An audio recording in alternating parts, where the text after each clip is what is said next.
جہاں تھا وہیں.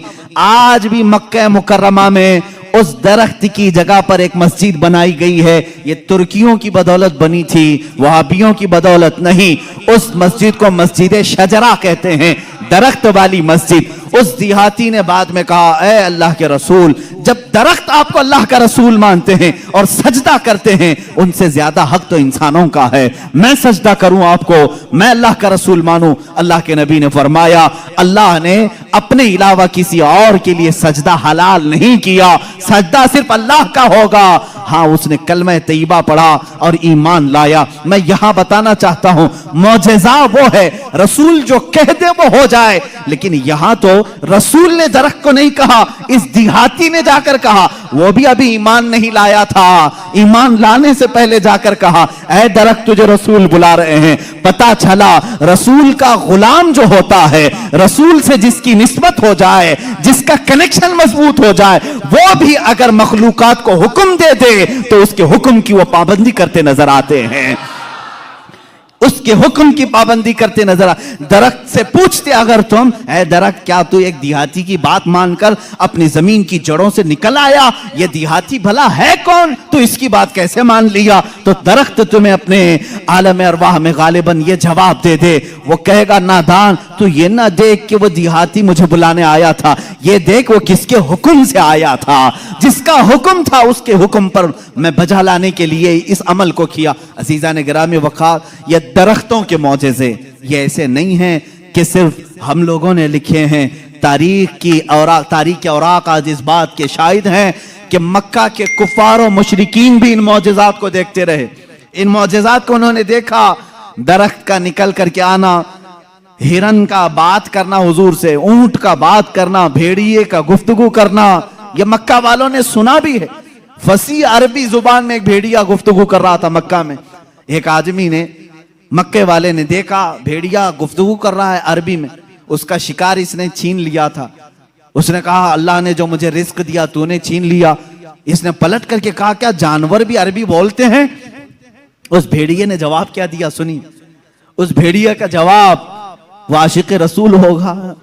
اس نے کہا, اے نادان, جانور کا بات کرنا اتنے تعجب کی بات نہیں, اس سے بڑے تعجب کی بات تو یہ ہے اللہ کا سب سے مقدس رسول مکہ میں ہے اور تو ایمان نہیں لاتا. اس سے بڑا تعجب یہ ہے. اسی سے سمجھ میں آتا ہے کہ جانور بھی یہ جانتے ہیں کہ اللہ کے رسول سب سے اعلیٰ و افضل ہیں, اشرف و اکمل ہے. عزیزان گرامی وقار, ایک بار ابو جہل نے پروپیگنڈا پھیلایا کہ آؤ دیکھتے ہیں محمد کی بہت صلی اللہ تعالی علیہ وسلم, بہت سارے لوگ قائل ہو گئے, یہ جو کچھ بھی دکھاتے ہیں زمینوں پر دکھاتے ہیں. خط لکھ کر کے یمن کے ایک بہت معزز شخص جن کو حبیب یمنی کہتے ہیں بلایا. ابو جہل کی اچھی دوستی تھی, تجارت کی ساتھی داری رہی ہوگی. حبیب یمنی کو کہا, ہمارے ہاں ایک ایسا شخص نکلا ہے جو ایسے ایسے دعوے کر رہا ہے, آؤ. اس حبیب نے کہا, میں تو اپنی آنکھوں سے آ کر کے دیکھوں گا, اگر وہ جادوگر ہے تو میں سمجھ جاؤں گا کہ وہ کیسے جادو کرتا ہے, مجھے بھی تھوڑا علم ہے. وہ شخص حبیب یمن سے نکل کر کے مکہ آیا. ابو جہل نے سارے لوگوں کو جمع کیا, محمد عربی صلی اللہ تعالی علیہ وسلم کے پاس آئے اور کہا, اگر آپ اللہ کے رسول ہیں اور آپ جو کچھ دکھاتے ہیں یہ معجزہ ہے, تو اب ہمیں زمینی معجزہ, زمینی کرتب کی ضرورت نہیں. اس لیے کہ مکہ والوں کا یہ عقیدہ تھا جادوگر جو بھی دکھا سکتا ہے وہ زمین پہ, آسمان پہ نہیں دکھائے گا.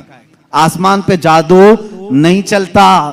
آج بھی کوئی جادوگر آسمان پہ جادو کر کے دکھائے, نہیں چلے گا. انہوں نے کہا, زمین کی بہت ساری چیزیں دیکھی, آسمان پہ کچھ دکھاؤ. یہ 14ویں کا چاند اس رات چمک رہا تھا. حضور پاک صلی اللہ تعالی علیہ وسلم نے فرمایا کہ اگر میں اس چاند کو 2 ٹکڑوں میں تبدیل کر دوں تو اس شخص نے کہا, حبیب جو یمن سے آیا, تب تو ہم آپ کو اللہ کا رسول مان لیں گے اگر آپ کا حکم آسمانوں پر بھی چلتا ہے. حضور پاک صلی اللہ تعالی علیہ وسلم جبل ابو قبیس, ایک پہاڑی ہے مکہ میں, اس کے نیچے کھڑے تھے, سارا مجمع تھا. اللہ کے نبی صلی اللہ تعالی علیہ وسلم نے چاند کی طرف یوں اشارہ فرمایا. اچانک چاند شک ہوا, ایک ٹکڑا پہاڑ کے اس طرف, دوسرا ٹکڑا پہاڑ کے اس طرف نظر آ رہا تھا. یہ ایسا نہیں کہ کرتب دکھانے والے یوں توڑ کر یوں بٹھا دیں, اللہ کے حبیب صلی اللہ علیہ وسلم نے جو شق القمر کا معجزہ دکھایا وہ آدھی رات تک ٹکڑوں میں ہی رہا. منٹ 2 منٹ 5 منٹ نہیں, آدھی رات تک ٹکڑوں میں رہا. اور یہ بات صرف مکہ والوں نے نہیں, جادو ہو تو سامنے والوں کو دکھے. میاں اب تو کمال آسمان پر ہوا ہے. چاند ایک شہر میں طلوع نہیں ہوتا, پوری دنیا میں طلوع ہوتا ہے, پوری دنیا میں. اب میں آپ کو بتاؤں چند تاریخی باتیں. ہندوستان کی سرزمین پر بھی چاند کے ٹکڑے ہوتے ہوئے دیکھا تھا. راجا چرمن جو کاسرگوڑ کیرلا کے رہنے والے, آج بھی اس راجا کا فورٹ موجود ہے. وہاں سے اس نے چاند کے 2 ٹکڑے ہوئے دیکھا اور اس نے اس رات کو نوٹ کر کے رکھ لیا کہ فلاں فلاں رات چاند کے 2 ٹکڑے ہوتے ہوئے میں نے دیکھا ہے.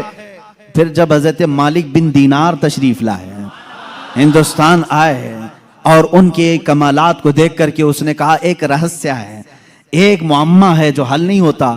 میں نے ایک رات چاند کے 2 ٹکڑے ہوتے ہوئے دیکھا ہے. حضرت مالک بن دینار نے کہا وہ میرے آقا کی انگلیوں کی برکت تھی. کہا وہ کون ہے, کہاں رہتے ہیں؟ کہا وہ مکہ مکرمہ میں ہیں.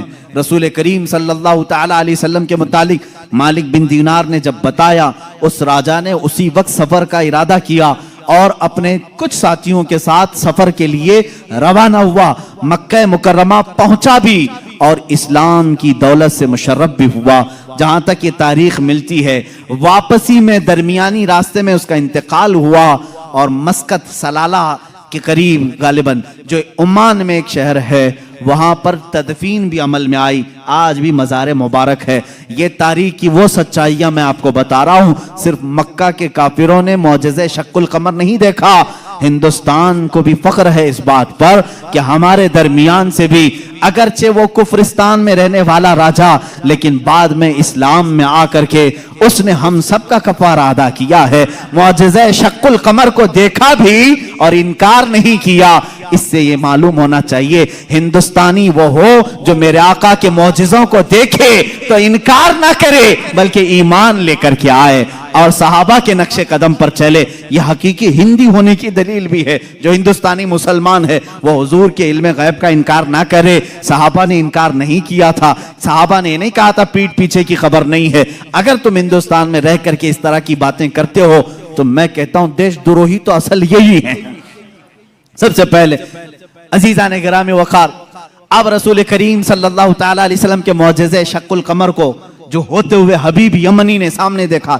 اچھا, اور ایک دوسری تاریخ, چین میں, چائنا میں آج بھی ایک جگہ ہے, ایک مسجد ہے جہاں پر عبارت تحریر لکھی ہوئی ہے. ہمارے پاس اس کی ایک تصویر لائی تھی اور جن لوگوں نے وہاں وزٹ کیا ہے انہوں نے بھی بتایا کہ وہاں پر تاریخ لکھی ہوئی ہے چائنا میں کہ آج کی وہ رات ہے کہ یہاں کے علاقے والوں نے آسمان پر چاند کے 2 ٹکڑے ہوتے ہوئے دیکھا ہے. جبکہ چائنا میں اسلام کہاں آیا تھا؟ اس وقت کوئی اسلام اور ایمان والا نہیں تھا. اس کے باوجود لوگوں نے جو دیکھا وہ دیوار پر لکھا ہوا ہے. یہ تاریخ کی سچائیاں ہیں اور اس کا انکار کفر ہے. اس لیے کہ شق القمر کا معجزہ خود قرآن بیان کر رہا ہے. اقتربت الساعۃ وانشق القمر, قیامت قریب آ جائے گی تو چاند پھٹ جائے گا. اس کی تفسیر میں فرمایا چاند خود سے نہیں, حضور پاک کی انگلیوں کے اشارے سے پھٹا ہے. یہ معجزہ, اور اس کے بعد حضور پاک صلی اللہ تعالی علیہ وسلم کے اس معجزے کو دیکھ کر کے حبیب یمنی نے کہا اچھا یہ تو ہم نے دیکھ لیا, لیکن اللہ کا رسول وہ ہے. دیکھیں اب یہ عقیدہ ہے, اصل عقیدہ. کافر بھی عقیدہ یہ رکھتے تھے رسول وہ ہوتا ہے جو غیب کی خبریں دیتا ہے, غیب کی خبریں دیتا. اس نے یہ اپنی شکایت نہیں کی, کہا میرے دل میں ایک بات ہے جو چبھ رہی ہے, کیا آپ بتا سکتے ہیں؟ کون کہا؟ حبیب یمنی نے. حضور پاک صلی اللہ علیہ وسلم نے فرمایا ہاں تیرے دل میں یہ بات ہے کہ تیری ایک بیٹی اپاہج ہے, لنگڑی ہے اور کمزور ہے اور اس کے جسم میں کمزوریاں ہیں پیدائشی طور پر, تجھے ہمیشہ اس کا دکھ ستاتا ہے, کاش وہ بچی صحیح ہو جائے. حبیب یمنی نے کہا بالکل میرے دل کی بات آپ نے بتائی, اور کلمہ طیبہ پڑھا. کلمہ طیبہ نہیں پڑھا, کہا کہ میں آپ کو پھر سے ملاقات کرتا ہوں, پھر سے ملاقات کرتا ہوں. ابو جہل بہت بہکانے کی کوشش کرتا رہا. حبیب جو ہے یمن کے سفر پر چلا گیا واپس گیا, اسی شش و پنج میں تھا کہ آخر کوئی شخص میرے گھر کی بات کیسے بتا سکتا ہے. محمد صلی اللہ تعالیٰ علیہ وسلم یمن کبھی ادھر آئے نہیں, میرے گھر میں معذور لڑکی انہیں کیسے پتا.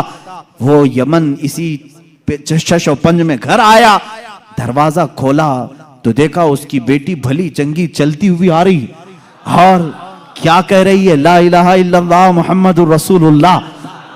حبیب گھبرا گیا, کہا اے خاتون, اے میری بیٹی, یہ تو بھلی چنگی کیسے ہو گئی اور تیری زبان پر یہ کلمہ کیسے آیا؟ وہ کہتی ہے آج سے چند روز قبل میں رات کے وقت آرام کر رہی تھی بستر پر, درد شدت کا تھا, اسی اسنا میں نے گھر کے دیوار پر, گھر کے دروازے سے ایک نورانی شکل کے بزرگ کو آتے ہوئے دیکھا. کہا وہ کیسے تھے؟ کہا ان کی آنکھیں ایسی تھی گلابی رنگت والے چہرے کے جن کی بھویں ملی ہوئی تھی, زلفیں کندھوں تک لٹک رہی تھی, امامے کا شملہ اس طرح تھا, پورا حلیہ میرے آقا کا وہ بتانے لگی. کہا انہوں نے آ کر کے مجھ پر دم کیا اور میرا جسم صحیح سلامت ہو گیا, اور انہوں نے کہا اے بچی تو یہ کلمہ کیوں نہیں پڑھتی, عنقریب تیرا باپ بھی پڑھے گا. میں نے کلمہ پڑھ لیا. وہ کہتا ہے حبیب یمنی, اے خاتون تو مجھ سے پہلے پہنچ گئی, اب میں گھر میں نہیں واپس مکہ جاتا ہوں. واپس آیا اور دار اسلام میں داخل ہوا.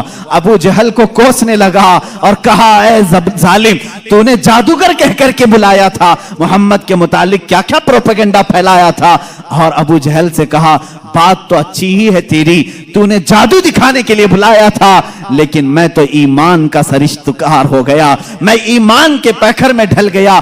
اللہ کا احسان ہے میرے عزیزو, یہ میرے آقا صلی اللہ تعالیٰ علیہ وسلم کا ایک معجزہ دکھانے کے لیے لوگوں نے کہا 3 معجزے اس وقت دکھائے, چاند کے ٹکڑے بھی کیے, اس کی بیٹی کے گھر میں اس کو صحت بھی دیا, اور پھر اس کو ایمان کی دولت سے بھی نوازا. عزیزان گرامی, حضور اکرم صلی اللہ تعالیٰ علیہ وسلم کے جو کمالات اور معجزات علم غیب سے متعلق ہیں وہ تو ایک الگ ٹاپک ہے. میرے آقا کیا کیا جانتے تھے, کیا کیا نہیں جانتے تھے, یہ ہم سب کو کہنا ہی نہیں چاہیے. پہلی بات, تم ہوتے کون ہو حضور کا علم ناپنے والے؟ تم یہ کہو کہ حضور کو یہ نہیں معلوم تھا, یہ نہیں معلوم تھا, یہ نہیں معلوم تھا. تجھے کیا کیا معلوم ہے؟ اللہ کے حبیب صلی اللہ تعالیٰ علیہ وسلم کے متعلق بعض لوگ کہتے ہیں حضور یہ نہیں جانتے تھے, حضور یہ نہیں جانتے تھے. ظالموں, ذرا اپنے علم کی خیر مناؤ, اپنے ایمان کی خیر مناؤ کہ اللہ کے نبی صلی اللہ علیہ وسلم کو قرآن کہہ رہا ہے وَعَلَّمَكَ مَا لَمْ تَكُنْ تَعْلَمْ, اے رسول ہم نے آپ کو وہ سب سکھا دیا جو آپ نہیں جانتے تھے. اب اللہ نے کیا کیا سکھایا, پہلے اللہ سے پوچھ کے آؤ, اے رب تو اپنے نبی کو کیا کیا سکھایا ہے. اللہ رب العزت جانے اور اس کا رسول جانے کہ وہ کیا سکھایا اور انہوں نے کیا سیکھا ہے. بہرحال حضور اکرم صلی اللہ تعالیٰ علیہ وسلم کا ایک اور معجزہ میں عرض کروں, اس کے بعد میں اپنی گفتگو کو سمیٹتا ہوں. چاند کا شق ہونے کا معجزہ. دنیا میں 2 بڑی چیزیں ہیں جو طاقتور, ایک چاند اور ایک سورج. چاند تک پہنچنے کے دعوے تو کیے ناسا والوں نے, اور سورج پر پہنچنے کی کوشش کر رہے ہیں لیکن جل رہے ہیں, پریشان ہو رہے ہیں. لیکن ظاہر سی بات ہے اس کا جو والٹ ہے وہ تو تم جلا دے گا. ابھی پہنچے نہیں ہیں. چاند میں پہنچے تھے یا پھر فلم یہیں سے بنائے تھے, اس پر بھی بہت سارے ڈیبیٹ چل رہے ہیں. بہت سارے لوگ, انہی کے لوگ مانتے بھی نہیں چاند پر تم گئے نہیں تھے, فلاں اسٹوڈیو میں کھڑے ہو کر کے سب فوٹو بنا کر کے لائے ہو. آج میری گفتگو کا یہ حاصل نہیں ہے, آج میرا وہ ٹاپک نہیں ہے. وہ پہنچے تھے کہ نہیں پہنچے تھے اس سے میرے ایمان کا تعلق بھی نہیں. ہاں ہم کو اتنا معلوم ہے کہ میرے آقا صلی اللہ علیہ وسلم مکہ کی زمین پر کھڑے ہو کر کے بھی اشارہ کر دیں تو چاند ٹکڑے ہو جائے. اور سائنسدانوں نے جو تحقیق کی ہے چاند کے متعلق, انگلینڈ کا ایک سائنٹسٹ ہے, اس نے کہا ہے چاند کے متعلق جو ہمارے پاس فوٹیج آئے ہیں, بہرحال یا جو کچھ بھی, اس سے ایسا لگتا ہے کہ کسی زمانے میں اس میں دراڑ پڑی تھی, اس میں کبھی دراڑ پڑی تھی, کبھی یہ ٹوٹا تھا. ان کو معلوم نہیں توڑا کس نے تھا. بہرحال وہ بھی میرا ٹاپک نہیں ہے. آج سائنس اور سائنٹسٹ یہ بھی ہمارا ٹاپک نہیں, لیکن جب بات آئے گی انشاءاللہ عرض کریں گے. اب سورج کی طرف چلتے ہیں. بات یہ تھی مولا علی کرم اللہ وجہہ الکریم رسول کریم صلی اللہ تعالی علیہ وسلم کے ساتھ ایک مقام پر آرام فرما رہے تھے جس کو صحبہ کا مقام بتایا گیا. امام جلال الدین سیوطی رحمۃ اللہ تعالیٰ علیہ نے بھی اس حدیث کو نقل فرمایا. فرماتے ہیں حضور پاک صلی اللہ تعالیٰ علیہ وسلم نے عصر کی نماز ادا کی اور حضرت علی کو کہا بیٹھ جاؤ، اور ان کی گود میں اپنا سر مبارک رکھا اور سو گئے. اللہ کے حبیب جب آرام فرماتے صحابہ بہت خاموش ہو جاتے. حضرت علی نے یہ کہا بھی نہیں کہ میری نماز ابھی ہوئی نہیں. اللہ کے نبی آرام فرما رہے تھے، حضرت علی انتظار میں رہ گئے. کیا آپ بیدار ہوں گے تو اٹھوں گا، اثر پڑھ لوں گا. لیکن اسی انتظار میں سورج غروب ہو گیا. حضرت علی کو دکھ ہوا کہ میری نماز چھوٹ گئی. لیکن میرے عزیزو، عقیدہ تو مولا علی کا ہے، عقیدہ تو مولا علی کا ہے کہ نماز اللہ کی ہے، فرض ہے. اور یہاں رسول پاک صلی اللہ علیہ وسلم آرام کر رہے ہیں. اٹھا دینا چاہیے تھا، میرے مولا کی نماز ہے، میں پہلے نماز پڑھ لوں. لیکن وہ صحابی تھے، وہابی نہیں تھے. حضور پاک صلی اللہ تعالیٰ علیہ وسلم سے انہوں نے سنا تھا اگر نماز کے دوران بھی رسول تمہیں بلا لے، نماز چھوڑ کر تمہیں رسول کی بات پر آنا ہے. قرآن کہتا یا ایھا الذین آمنوا استجیبوا للہ وللرسول اذا دعاکم. صحابی نماز پڑھ رہے ہیں، حضور نے پکار لیا ان کو، آ جانا ہے، ان کو حکم ہے شریعت کا، وہ آ جائیں. حضور نے فرمایا جاؤ بازار میں سامان لے کر کے آؤ، فلاں کو دے دو، فلاں کو دے دو. سب کام کر لیا، واپس آئیں تو کیا کریں؟ فرمایا اگر 2 رکعت ہوئی تھی تو باقی کی 2 رکعت وہیں سے کنٹینیو کریں، وہ باطل نہیں ہوئی جو چھوڑ کر گیا تھا. کیوں؟ اس لیے کہ وہ جو چھوڑ کر گیا تھا کسی ایرے غیرے کے کام میں نہیں، اطاعت رسول میں گیا تھا. اس سے پتا چلتا ہے نماز اللہ رب العزت کا حکم بجا لانا ہے اور رسول کی اطاعت کے مطابق کرنا ہے. مولا علی اسی فارمولے پر عمل کر رہے تھے. ادھر اگر نماز قضا ہو گئی تو ادا کر لوں گا، حبیب کی نیند میں فرق آیا، کہیں گستاخی اور توہین ہو گئی تو ایمان میں فرق نہ آ جائے. مولا علی خاموش رہے. میرے آقا صلی اللہ علیہ وسلم بیدار ہوئے. اور اللہ کے نبی صلی اللہ علیہ وسلم کیا نہیں جان رہے تھے حضرت علی کی نماز چھوٹ رہی ہے؟ کیا حضرت علی کی کیفیت کو نہیں دیکھ رہے تھے؟ دیکھا، پوچھا علی غمگین ہو؟ کہا اثر نہیں پڑی. اللہ کے نبی صلی اللہ علیہ وسلم نے پوری کائنات کو یہ درس دیا ہے اس دن، صرف مولا علی کے لیے نہیں، پوری کائنات کے لیے، کہ جو محبت مصطفیٰ میں چیزیں فنا ہوتی ہیں اللہ تبارک و تعالی زندگی میں اسے سورج بھی پلٹا کر کے ادا کر دیتا ہے. حضرت علی رضی اللہ تعالیٰ عنہ کے لیے حضور پاک صلی اللہ علیہ وسلم نے ڈوبے ہوئے سورج کی طرف اشارہ فرمایا اور کہا کہ جہاں تو ڈوبا ہے پلٹ آ. سورج پھر واپس طلوع ہوا. حضرت ام سلمہ رضی اللہ تعالیٰ عنہ حضور کی زوجہ ہیں، فرماتی ہیں ہم نے پہلی مرتبہ سورج کو پچھم سے پھر سے نکلتے ہوئے دیکھا، تھوڑی دیر کے لیے، ایسا نہیں کہ پورا نکلا. عصر کے مقام پر جو پیلا سورج ہوتا ہے وہیں تک آیا. حضرت علی کرم اللہ وجہہ الکریم نے نماز ادا کی، سورج پھر واپس پھر غروب ہوا، اتنی ہی دیر کے لیے آیا پھر پلٹ گیا. اسی لیے امام اہل سنت فاضل بریلوی رضی اللہ تعالیٰ عنہ فرماتے ہیں سورج الٹے پاؤں پلٹے چاند اشارے سے ہو چاک. سورج الٹے پاؤں پلٹے چاند اشارے سے ہو چاک. اندھے نجدی دیکھ لے قدرت رسول اللہ کی، اندھے نجدی دیکھ لے قدرت رسول اللہ کی. اشارے سے چاند چیر دیا، چھپے ہوئے خور کو پھیر دیا، گئے ہوئے دن کو عصر کیا. یہ تاب و تواں تمہارے لیے، زمین و زمان تمہارے لیے، مکین و مکان تمہارے. رسول کریم صلی اللہ تعالیٰ علیہ وسلم کے معجزات، سورج کا پلٹانا یہ میرے آقا کے عظیم معجزات میں سے ہے، عظیم معجزات میں سے. کس کے لیے پلٹایا گیا؟ مولا علی کرم اللہ وجہہ الکریم کے لیے. عزیزان گرامی، تاریخ میں، اب معجزات کی تاریخ میں بہت ساری چیزیں موجود ہیں، یہاں تک کہ مردوں کو زندہ کرنے والا جو معجزہ ہے میں نے وہ بچوں کے متعلق بتایا. دوسری حدیث ہے، حضور پاک صلی اللہ تعالیٰ علیہ وسلم خود فرماتے ہیں میں حجون مکہ کے قریب جو جنت المالا قبرستان ہے وہاں پر تھا. میں نے اللہ کی بارگاہ میں عرض کیا کہ مولا میرے ماں باپ کس حالت میں ہیں مجھے دکھا. حضرت بی بی آمنہ اور حضرت عبداللہ کے متعلق یہ خبیث آج انگشت نمائی کرتے ہیں، انہیں کافر کہتے ہیں، انہیں مشرک کہتے ہیں. سنو حدیث پاک، یہ حدیث ثابت ہے. امام جلال الدین سیوطی رحمۃ اللہ تعالیٰ علیہ نے اپنی کتاب میں لکھا ہے التعظیم والمنہ فی ان ابوئی رسول اللہ صلی اللہ علیہ وسلم فی الجنہ، کتاب ہے اس میں حدیث بھی ہے، فرماتے میرے آقا صلی اللہ علیہ وسلم میں نے اللہ سے عرض کی اللہ تعالیٰ نے میری ماں آمنہ میرے باپ عبداللہ دونوں کو میرے سامنے حاضر کیا، وہ وفات پا چکے، سالوں پہلے وفات پائے، اور ان دونوں کو میرے آقا صلی اللہ علیہ وسلم کے سامنے حاضر کیا گیا۔ حضور فرماتے ہیں بی بی آمنہ نے بھی میرا کلمہ پڑھا، حضرت عبداللہ نے بھی میرا کلمہ پڑھا، اور اسی لیے تو ہم کہتے ہیں وہ پاک ہیں میرے آقا صلی اللہ علیہ وسلم، اور پاکوں سے منتقل ہوتے ہوئے آئے ہیں۔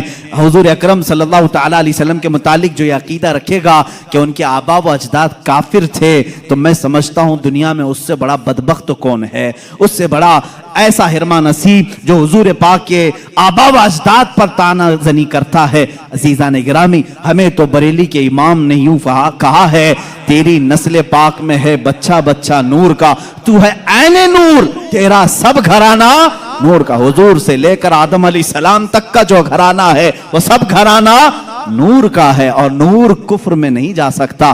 عزیزان گرامی وقار، یہ معجزات کا باب تھا، جتنا بھی بیان کروں وہ کم ہے۔ اللہ کے حبیب صلی اللہ تعالیٰ علیہ وسلم کو رب تعالیٰ نے بے شمار معجزے دیے۔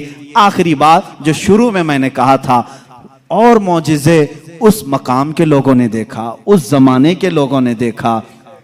موسیٰ علیہ السلام کا معجزہ ان کی قوم نے دیکھا، عیسیٰ علیہ السلام کا معجزہ ان کی قوم نے دیکھا، سارے نبیوں کے معجزے ان کے زمانے کی قومیں دیکھتی رہی۔ محمد عربی صلی اللہ تعالیٰ علیہ وسلم کو اللہ نے ایک معجزہ ایسا دیا جو ہم بھی دیکھ سکتے ہیں، قیامت تک دیکھ سکتے ہیں، قیامت تک دیکھ سکتے ہیں، اور وہ معجزہ ہے اللہ کی کتاب قرآن مقدسہ۔ یہ رسول کریم صلی اللہ علیہ وسلم کا معجزہ ہے جو کافروں کے سینوں پر آج بھی چیلنج بن کر کے پکار رہی ہے، ہمت ہے تو لاؤ اس طرح کی ایک کتاب جس میں اللہ رب العزت نے معجزات کے کمالات رکھے ہیں۔